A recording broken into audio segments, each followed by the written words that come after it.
ഹരിശ്രീ ഗണപതയേ നമ. അവിഘ്നമസ്തു. ഓം നമോ ഭഗവതേ വാസുദേവായ. ശ്രീകൃഷ്ണ പരമാത്മനേ നമ.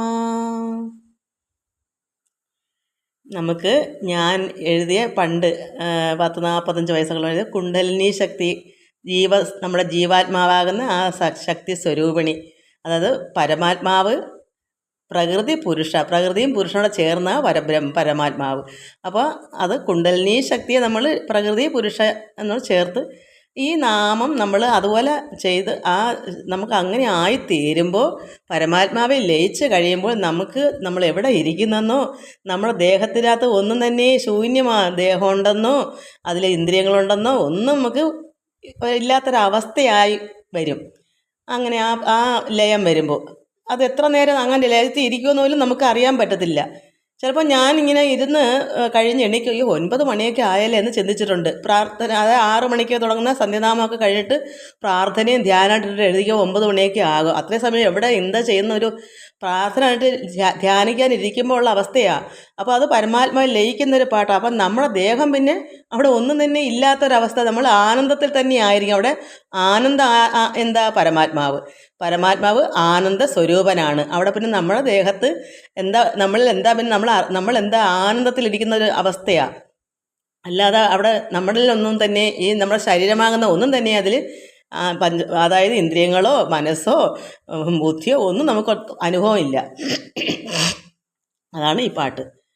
കുണ്ടലിനി ശക്തി ജീവസ്വരൂപിണി മൂലപ്രകൃതി ചിന്മയി.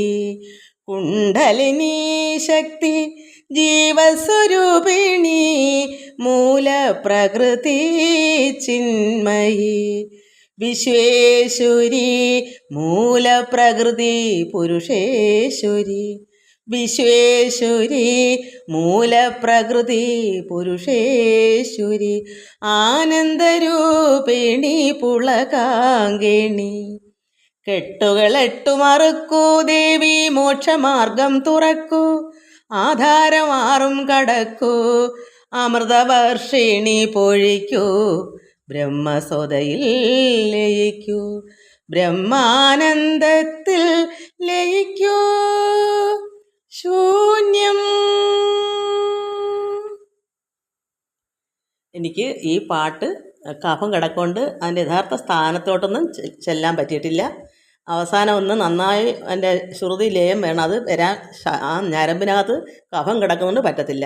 നമുക്ക് ഒത്തിരി മക്കൾ അത്രമാത്രം സ്നേഹത്തിലിങ്ങനെ എന്താ പറയുക, ഭക്തിയോടുകൂടി ഭഗവാനോടുള്ള സ്നേഹം അത്രയും വർദ്ധിച്ച് കമൻസ് ചെയ്യുന്ന മക്കൾക്ക് വേണ്ടി നമ്മൾ പേര് പറഞ്ഞ് എല്ലാം ഭഗവാനിൽ അർപ്പിക്കുവാണ്.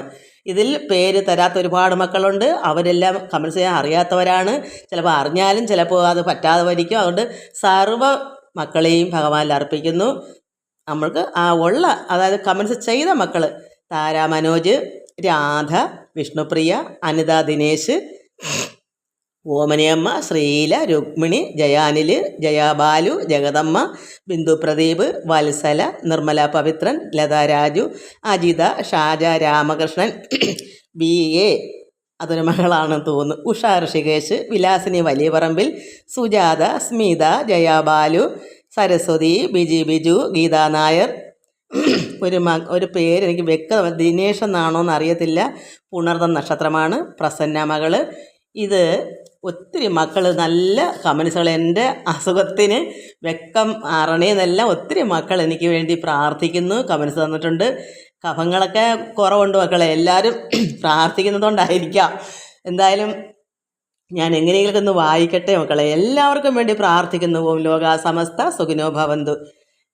എല്ലാ മക്കളും നന്നായി അനുഗ്രഹീതരായി. അതായത് ഒരു മകൾ പറഞ്ഞു അമ്മ അനുഗ്രഹീത ആയ അമ്മയെന്ന്. അപ്പോൾ എല്ലാ മക്കളും അങ്ങനെ ആകണം.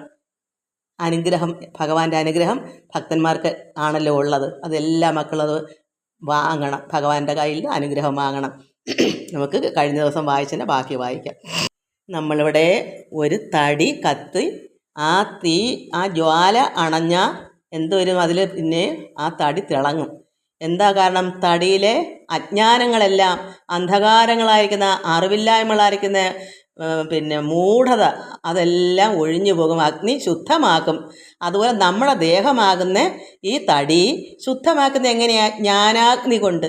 പരമാത്മാവിൽ ലയിച്ചു വരുമ്പോൾ ജ്ഞാനമാകുന്ന അഗ്നി യോഗ അത് പരമാത്മാവിൽ ചേർന്നിരിക്കും, യോഗമായിരിക്കും ചേർച്ച. അപ്പോൾ ലയിക്കും. ആ ലയം കൊണ്ടാണ് നമ്മുടെ ശരീരത്തിലെ ജ്ഞാനമാകുന്ന അഗ്നി കൊണ്ട് ശരീരത്തിലെ എല്ലാ ദുഷിച്ച ചിന്തകളും ഒക്കെ പോകുന്നതിനാണ് നമ്മളതിന് ഉദാഹരണം കൊടുത്തേക്കുന്നത്.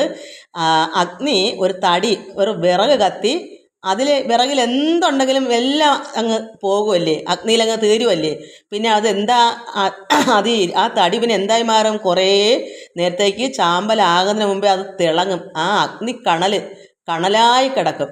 അതാണ് അഗ്നി. ബാക്കി വിറകുകൾ മൊത്തവും കത്തിപ്പോകുന്നത് അതൊരു ഉദാഹരണമാണ്. നമ്മുടെ ഈ ദേഹത്തിരിക്കുന്ന കുശുമ്പും കുന്നാമത്തും ദുഷ്ടചിന്തകളും മൊത്തവും പോകുന്നത് ജ്ഞാനമാകുന്ന ഭഗവാൻ ഭക്തി വർദ്ധിക്കുമ്പം ജ്ഞാനമാകുന്ന അഗ്നി അതാണ് നമ്മൾ വൃത്തിയാക്കുന്ന നമ്മുടെ ശരീരം. കാമക്രോധങ്ങളും ദുഷിപ്പുകളും എന്തെല്ലാം ലോകത്ത് തിന്മകളുണ്ടോ ഇതെല്ലാം നമ്മുടെ ശരീരത്തുണ്ടെങ്കിൽ ശുദ്ധീകരിച്ചെങ്കിൽ മാത്രമേ ഹൃദയമെടുപ്പുണ്ടായിട്ട് ഈ പരമാത്മാ സുഖം നമ്മൾ അനുഭവിക്കാൻ പറ്റൂ. അതാണ് ഈ ഉദാഹരണം. അല്ല തീ കത്തുന്നതല്ല. ചിലപ്പോൾ അറിയാത്ത മക്കളെല്ലാം ചിന്തിക്കും, അമ്മ എന്തോ പറയുന്ന തീ കത്തുമോ എന്നൊക്കെ. പക്ഷെ അത് ജ്ഞാനമാകുന്ന അഗ്നിയാണ്. അറിവ് കൊണ്ടാണ് നമുക്ക് എന്ത് വരുന്നത്? വേണ്ടാത്ത ചിന്തകളെല്ലാം എടുത്ത് കളയുന്നത്. നമുക്കുള്ളിൽ അഹങ്കാരവും കുശുമ്പൊക്കെ ഉണ്ടെങ്കിൽ മനഃപൂർവ്വമായിട്ടെടുത്ത് കളയണം. എങ്ങനെ കളയും? ഭഗവാൻ ഭക്തി വർദ്ധിച്ചിട്ട് ജ്ഞാനമാകുന്ന അറിവ് നേടും. ഇന്നത് ചെയ്തുകൂടാ, ഇന്നത് ദോഷമാണ്, നമ്മൾ അധർമ്മം പാടില്ല, ധർമ്മത്തിൽ നടക്കാനും ഈശ്വര ചിന്തയിൽ മുഴുകി നല്ല സൽക്കർമ്മങ്ങൾ ചെയ്യാനുള്ള അതിനാണ് ഭക്തിയും അറിവും ഉണ്ടാകുന്നത്. അതാണ് ജ്ഞാനമാകുന്ന അഗ്നി. അതാണ് നമ്മളെ പരമാത്മാവിൽ എത്തിക്കുന്നത്. അല്ലെങ്കിൽ നമുക്ക് അങ്ങനെ എത്താൻ പറ്റത്തില്ല. നമ്മുടെ ഹൃദയം വെടുപ്പാവത്തില്ല. വെടുപ്പാവണമെങ്കിൽ ഭക്തി വർദ്ധിക്കണം, അറിവുണ്ടാകണം. നമുക്ക് ബാക്കി വായിക്കാം. വന്നീ കാഷ്ടത്തെ ദഹിച്ചുടൻ മുക്തനായി ഭിന്നവും ആകാത്തതുപോലെ മുന്നമേ ചൊല്ലിയ യോഗിക്ക് മോക്ഷം ഇതെന്നീ പുനർജന്മമുണ്ടാകയുമില്ല. അങ്ങനെയുള്ളൊരു യോഗിക്ക് പുനർജന്മമില്ല. മുന്നമേ സന്ധ്യജിച്ചോരൈഹികപരം പിന്നെ വന്യ അശനമൂത്ര പുരീഷവൽ ഇച്ഛിക്കയില്ല. ബുധനായിരിപ്പവൻ നിശ്ചയിക്കുന്നത് ആത്മാവായി അരൂപമായി. ഒരു ബുധൻ, ഒരു ജ്ഞാനി, അതായത് വിദ്വാൻ, എല്ലാ അറിവുള്ളൊരു വിദ്വാൻ ഈ ത്യജിച്ചതെല്ലാം പരമാത്മാവിൽ നമുക്ക് ചേരണമെങ്കിൽ നമുക്ക് വേണ്ടാത്തതെല്ലാം ത്യജിച്ച് കളയണം. പിന്നെ മനസ്സിൽ നിന്നെല്ലാം വിരക്തനാകും. ഇതിപ്പോൾ സന്യാസിയാണെങ്കിൽ എല്ലാം വിരക്തനായിട്ടാണ് സന്യാസം എടുക്കുന്നത്. നമ്മളൊരു ഗൃഹസ്ഥാശ്രമാണെങ്കിലോ മനസ്സിൽ നിന്നെല്ലാം മാറണം. എന്നിട്ട് ഈ സന്യാസിയുടെ കാര്യമാണല്ലോ ഇവിടെ പറയുന്നത്. അദ്ദേഹം എല്ലാം ത്യജിച്ചിട്ടാണല്ലോ സന്യാസത്തിന് പോകുന്നത്. അപ്പോൾ വീണ്ടും വന്ന് ഗൃഹവും അതായത് ഭാര്യ മക്കളെ ചിന്ത അദ്ദേഹത്തിന് ഉണ്ടാകത്തില്ല. കാരണം എന്താ? സന്ത്യജിച്ചോരൈഹികപരം. ഇവിടെ ഈ ലോകത്ത് നമ്മുടെ ഈ ലൗകികമായ കാര്യങ്ങൾ ത്യജിച്ചാണ് പോയേക്കുന്നത്. പിന്നെ വന്യ അശന മൂത്ര പുരീഷം മലം മൂത്രങ്ങളൊക്കെ നമ്മൾ വിസർജിച്ചാൽ നമ്മൾ പിന്നെ തിരിച്ചെടുക്കും.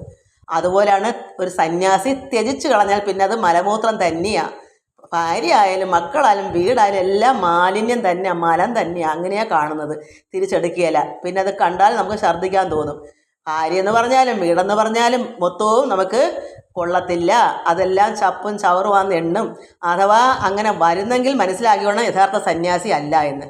കാരണം ഈശ്വരനിൽ ലയിക്കാത്തവരുണ്ട്. ഈ സന്യാസം എന്ന് പറഞ്ഞ് പോകും, പക്ഷേ യഥാർത്ഥ ജ്ഞാനം കിട്ടാതെ വലഞ്ഞ് തിരിഞ്ഞൊക്കെ പിന്നും കുടുംബമായിട്ട് വരുന്നവരുണ്ട്. യഥാർത്ഥ ആത്മസുഖം മനസ്സിലാക്കി കഴിഞ്ഞാൽ അമൃത് കഴിഞ്ഞിട്ട് അമേധ്യം കഴിക്കൂ. നമ്മൾ അമൃത് ഉണ്ടിട്ട് നല്ല അമൃതമായിരിക്കുന്ന ആ വിഭവസമൃദ്ധമായ അമൃത് നമ്മൾ കഴിച്ചിട്ട് അമേധ്യത്തെ മലം നമ്മൾ കഴിക്കുമോ? അതുപോലെ തന്നെയാണ് തിരിച്ചു വരവ്. ഒരിക്കലും ആ സന്യാസി ആ ലെവലിൽ തന്നെ നിൽക്കത്തേ ഉള്ളൂ. തിരിച്ച് കുടുംബമുണ്ട്, വീടുണ്ട്, സ്വന്തക്കാണെന്ന് പറഞ്ഞ് തിരിച്ചു വരത്തില്ല.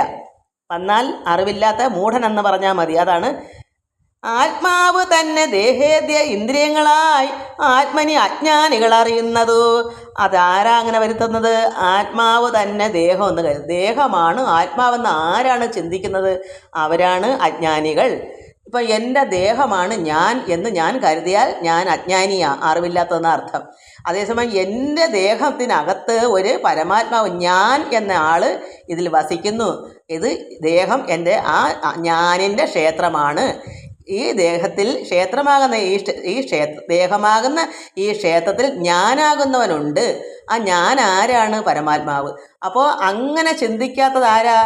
ദേഹമാണ് പരമാത്മ ഞാനെന്ന് ചിന്തിക്കുന്നവരാണ് അജ്ഞാനി. അതാണ് ഇവിടെ അജ്ഞാനികൾ അറിയുന്നത്.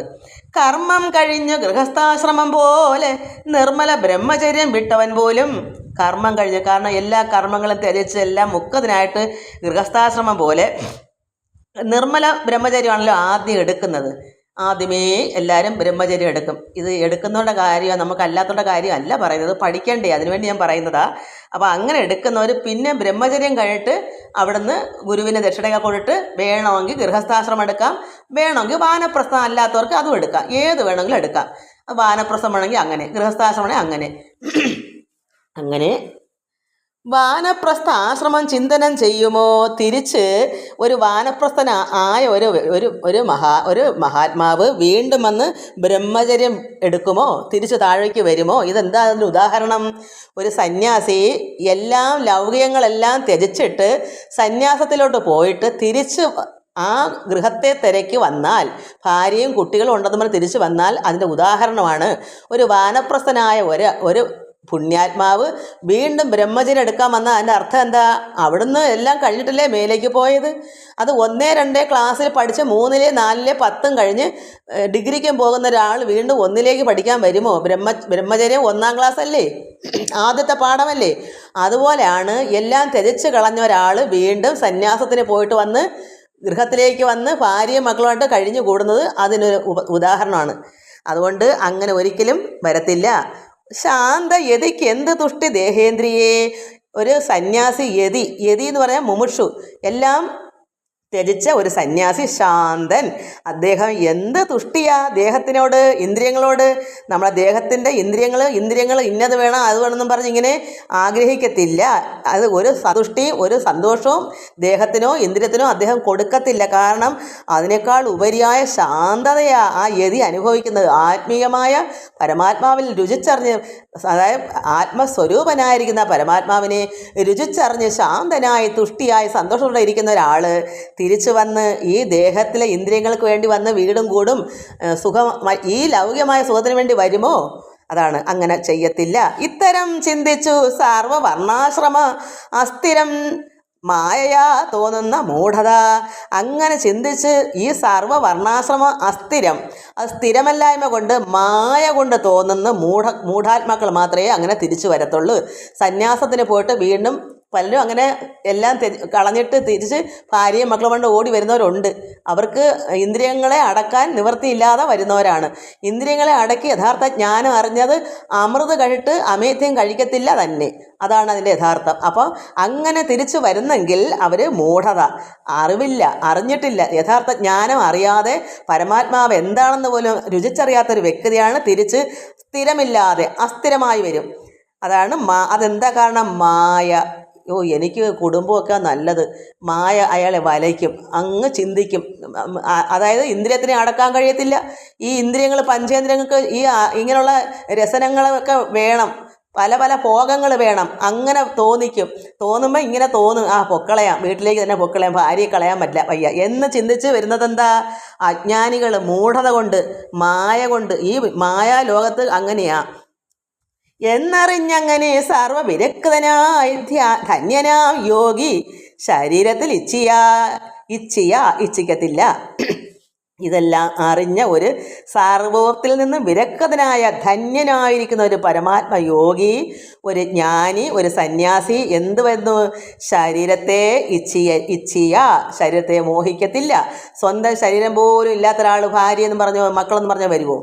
അദ്ദേഹത്തിൻ്റെ ഇങ്ങനൊരു സന്യാസിയുടെ ശരീരത്തെ പോലും വിരക്തിയായ ആളാണ്, മുക്തനായി അതിൽ നിന്നല്ല, ഇന്ദ്രിയങ്ങളും എല്ലാം മുക്തനായി, ഒരു ശരീരം എന്നുള്ള ഒരു തോന്നലേ ഇല്ലാത്ത ആൾ, ശരീരമില്ലാത്ത ഇന്ദ്രിയങ്ങളെല്ലാം അടക്കി ഒരു ഭോഗസുഖങ്ങളും ലൗകികമായ ഒരു ഭോഗസുഖങ്ങളും വേണ്ടാന്ന് വെച്ച് വിരക്തനായ ആൾ ഭാര്യ മക്കളെന്നും പറഞ്ഞ് തിരിച്ചു വരുമോ?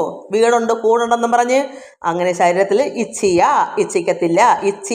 എന്ന് പറഞ്ഞാൽ ഇച്ഛ ഇല്ല ഒരു യോഗിക്ക്. ആത്മാവിനെ അറിഞ്ഞിടും ജനങ്ങളും ആത്മദേഹം ഭരിച്ചിടുന്നത് എന്തിനാൽ?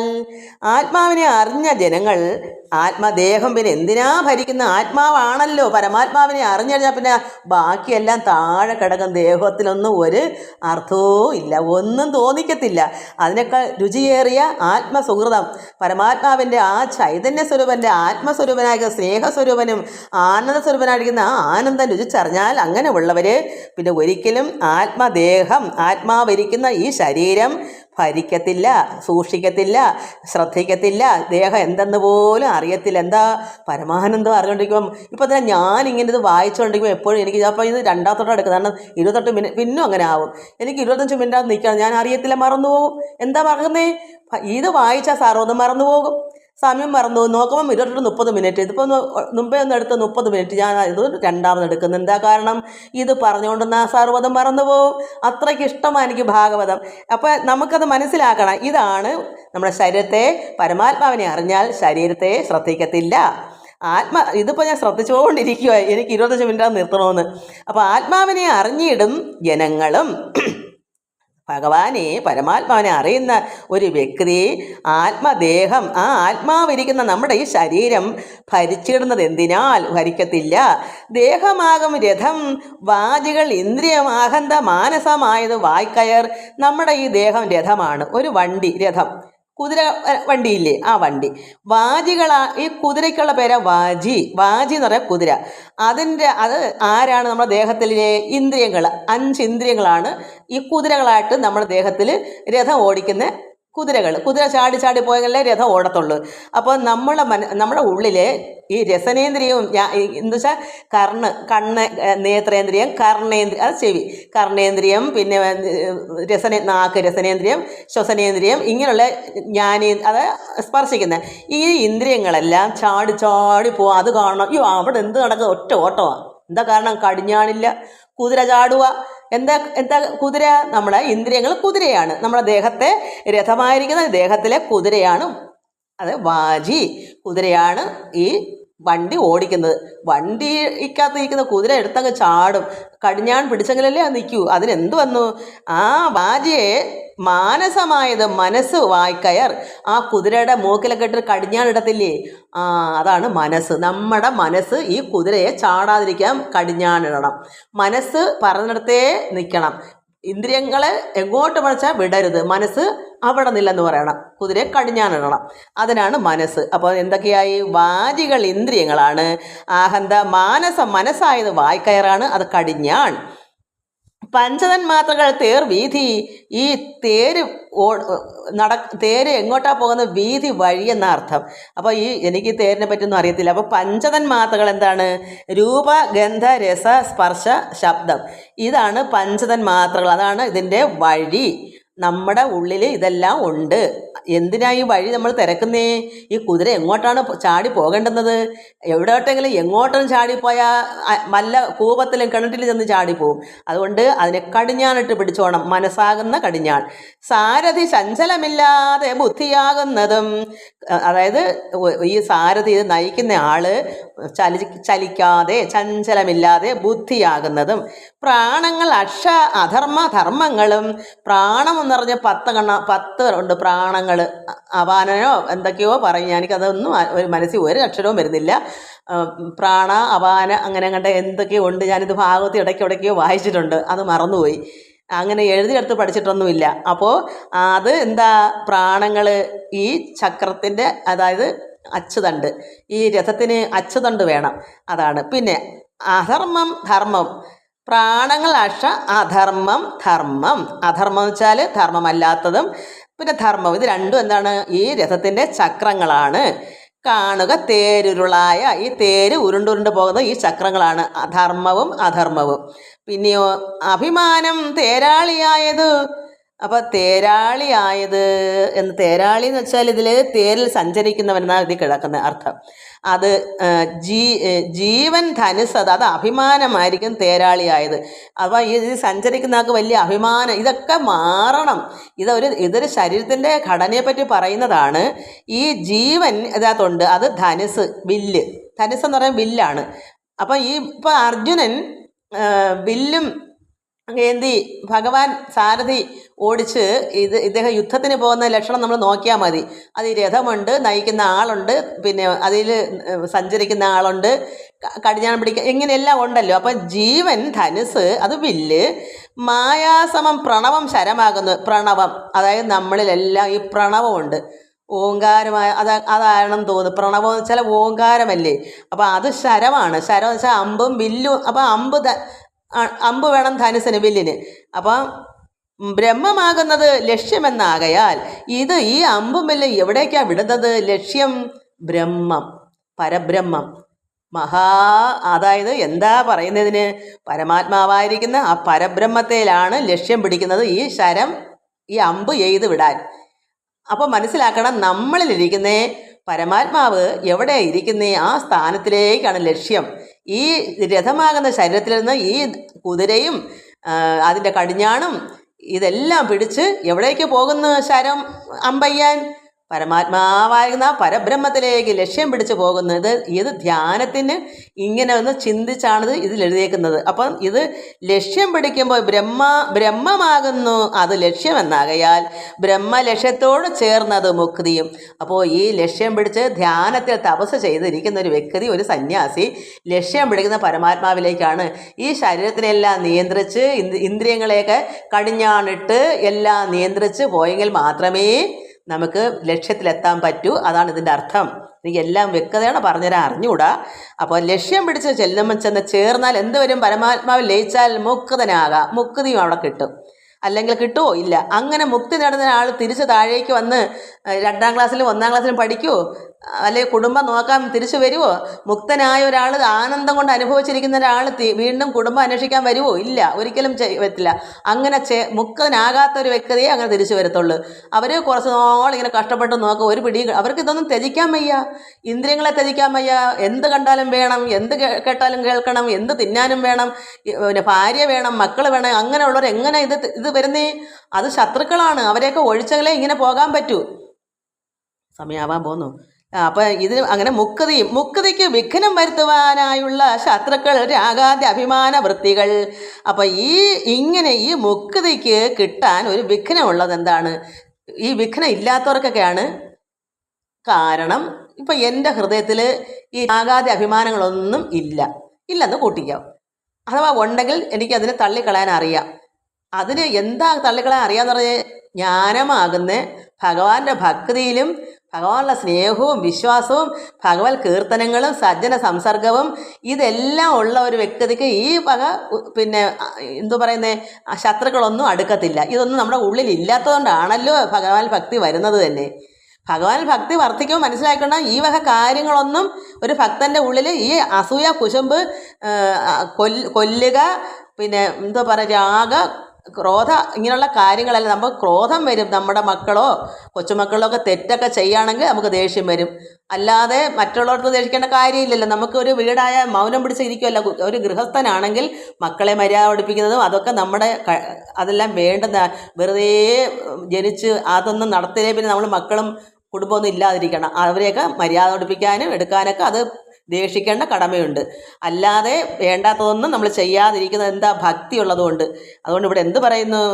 മുക്തിക്ക് വിഘ്നം വരുത്തുവാനായുള്ള ശത്രുക്കൾ രാഗാദ്യ അഭിമാനവൃത്തികളാണ്. രാഗദ്വേഷ, കാമക്രോധ, അസൂയ, കുശുമ്പ് ഇതൊക്കെ നമ്മളെ ഉള്ളിലുണ്ടെങ്കിൽ വിഘ്നം തന്നെയാണ്. അത് മാറ്റാത്തത്തോളം കാലം ഒരിക്കലും ഈ പരമാത്മാവിൽ ലയിക്കാൻ പറ്റത്തില്ല, അങ്ങോട്ട് അടുക്കാൻ പോലും പറ്റത്തില്ല. അപ്പോൾ ശത്രുക്കളെ ആദ്യമേ ഉണ്ടെങ്കിൽ ഒഴിച്ചു കളയണം. എനിക്ക് ജന്മന തന്നെ ഇതില്ലാത്തത് കൊണ്ടാണ് എനിക്ക് അങ്ങനെ പ്രത്യേകിച്ച് ഒഴിക്കേണ്ട ഒരു കാര്യവും വന്നിട്ടില്ല. ഞാൻ അറിയാതെ തന്നെ എൻ്റെ കുട്ടിനാൾ തൊട്ട് എൻ്റെ പ്രവൃത്തികളെല്ലാം തന്നെ ആർക്കും എനിക്ക് പറഞ്ഞു തരണ്ട. ഞാൻ ചെയ്യുന്നതെല്ലാം ഉത്തമമായ കാര്യങ്ങൾ തന്നെയാണ്. അത് ചിലപ്പോൾ കാര്യമുണ്ട്. 100 പേര് 99 പേരും ഒരേ സ്വഭാവക്കാരും ആണ്ട് അതിൻ്റെ ഓപ്പോസിറ്റ് ഒരാളാകുമ്പം കുറ്റം വിധിക്കാൻ ഇവർ 99 പേരും ഒന്നിച്ച് നിൽക്കും. അതങ്ങനെ ലോക സ്വഭാവമാണ്. അതുകൊണ്ടാണല്ലോ കർത്താവായ യേശു തമ്പുരാനെ ക്രൂശിച്ചത്. കാരണം ഒരു നന്മ ചെയ്യുന്ന ഒരാളിനെ മറ്റുള്ളവർ അംഗീകരിക്കത്തില്ല. അങ്ങനെ ഒരു സ്വഭാവം ലോകത്തിനുണ്ട്. അത് നമ്മൾ കാര്യത്തിലെടുക്കണ്ട. അപ്പോൾ മുക്തിക്ക് വിഘ്നം വരുത്തുവാനായുള്ള ശത്രുക്കൾ രാഗാദ്യ അഭിമാന വൃത്തികളാണ്. അതുകൊണ്ട് അഭിമാനമൊക്കെ അങ്ങ് മാറണം, രാഗാദിയൊക്കെ പോകണം. ശത്രുക്കളെ ജയിപ്പാനുള്ള വഴി എന്താണ്? മുഖ്യന്മാർ. അപ്പം നമുക്ക് ശത്രുക്കളെ ജയിക്കണം എന്നുണ്ടെങ്കിൽ ഈ പറഞ്ഞ വൃത്തിയട്ട അസത്യങ്ങൾ, നീച സ്വഭാവം, അസൂയ, ക്രൂരത, ദേഷ്യം, മറ്റ് എന്തൊക്കെ ഉണ്ട് വിനാശങ്ങൾ, അതൊക്കെ മാറണമെങ്കിൽ, അതിന് ജയിക്കണമെങ്കിൽ മുഖ്യന്മാർ ശക്തിയാം സാത്വിക വൃത്തികളാകുന്നു. സജ്ജന സംസർഗം, സൽപ്രവൃത്തികൾ, ഭാഗവത പാരായണ കേൾക്കുക, വായിക്കുക, അതിൽ ഭക്തി വർദ്ധിക്കുക, ഈശ്വരനിൽ സന്തോഷിക്കുക, ഭഗവാനായിട്ട് ചേരാൻ ശ്രമിക്കുക, എപ്പോഴും ഭഗവാന് വേണ്ടി സേവ ചെയ്യുക, മറ്റ് ജനങ്ങളെ എല്ലാ ജീവജാലങ്ങളെയും ഈശ്വരനായിട്ട് കാണുക. ഇങ്ങനെയുള്ള ഒരു പ്രത്യേകത ഉണ്ടെങ്കിൽ ശത്രുക്കൾ ഉണ്ടാവത്തില്ലല്ലോ. അങ്ങനെ ഉള്ളവർക്ക് ശത്രുക്കൾ ഇല്ലെങ്കിലല്ലേ അത് നടക്കത്തുള്ളൂ. അപ്പോൾ ഇത് ചെയ്യാൻ പഠിക്കണം. ഇങ്ങനെ ചെയ്ത് വരുമ്പോൾ മറ്റേ ശത്രുക്കളെല്ലാം ഒഴിഞ്ഞങ്ങ് പോകും. അതായത് അത് അജ്ഞാനമാകുന്ന അറിവില്ലായ്മയുള്ള അന്ധകാരങ്ങളാണ്. അതെല്ലാം ഒഴിഞ്ഞു പോകണമെങ്കിൽ ശുദ്ധമായിരിക്കുന്ന വെള്ളം പിന്നെ അഴുക്ക് വെള്ളത്തിലോട്ട് ഒഴിച്ചുകൊണ്ടിരിക്കുമ്പം എല്ലാം കൂടെ ഒഴുകി ശുദ്ധവും പന്നലോടെ പോയി വരുമ്പോൾ അവസരം ശുദ്ധമായ വെള്ളം തന്നെ ആയി വരുന്നത് പോലെ നമ്മൾ അത് സൽപ്രവർത്തികളും ഭഗവാന്റെ കീർത്തനങ്ങളൊക്കെ ചൊല്ലി ഈ അഴുക്കാകുന്ന ഈ ശത്രുക്കളെല്ലാം ഒഴുകി പോകണം. അതെങ്ങനെയാണ്? സാത്വിക വൃത്തികളാണ്. ഇതിനാണ് നല്ല വൃത്തികൾ, അതായത് ഈശ്വരന് ഇഷ്ടപ്പെട്ട വൃത്തികളാകുന്നു. ഇത്രയും മതി മക്കളെ. ഞാൻ ഓർത്തില്ല, ഇപ്പോൾ 26 മിനിറ്റ് കഴിഞ്ഞ്. ഞാൻ 25 വിചാരിച്ചു. അപ്പോൾ നോക്കിയാൽ കാണാം അത് ഇത്രയായി. എല്ലാവർക്കും നമസ്കാരം. നമുക്ക് കുറേശ്ശേ ഇങ്ങനെ വായിക്കാനൊക്കത്തുള്ളൂ. 4 വരി വായിച്ചാലും ഇത് പഠിക്കുന്ന മക്കളുണ്ട്. ഇവർക്ക് പല മക്കളും എന്നോട് പറയുന്നത് ഞാൻ ഇപ്പോഴാണ് ഇതിൻ്റെ അർത്ഥം മനസ്സിലാക്കുന്നത്. അപ്പോൾ ഞാൻ ഓടിച്ച് വായിച്ചു വിട്ട് എന്താ കാര്യം? അങ്ങനെ എല്ലാവരും വായിക്കുന്നില്ലേ? അറിയുന്നത് അത്ര പറഞ്ഞു കൊടുക്കാമെന്ന് ധരിച്ചു. എല്ലാവർക്കും നമസ്കാരം. ഓ ലോകാ സമസ്ത സുഖിനോഭവം. നമുക്ക് 4 വരി പഠിച്ചാൽ മതി. കുറച്ച് ആളുകൾ മതിയെന്ന് വയ്ക്കാം. ഇപ്പോൾ ഓടിച്ചങ്ങ് വായിച്ചുകൊണ്ട് പോയാൽ കുറേ കൂടെ ആൾക്കാരിത് കാണും.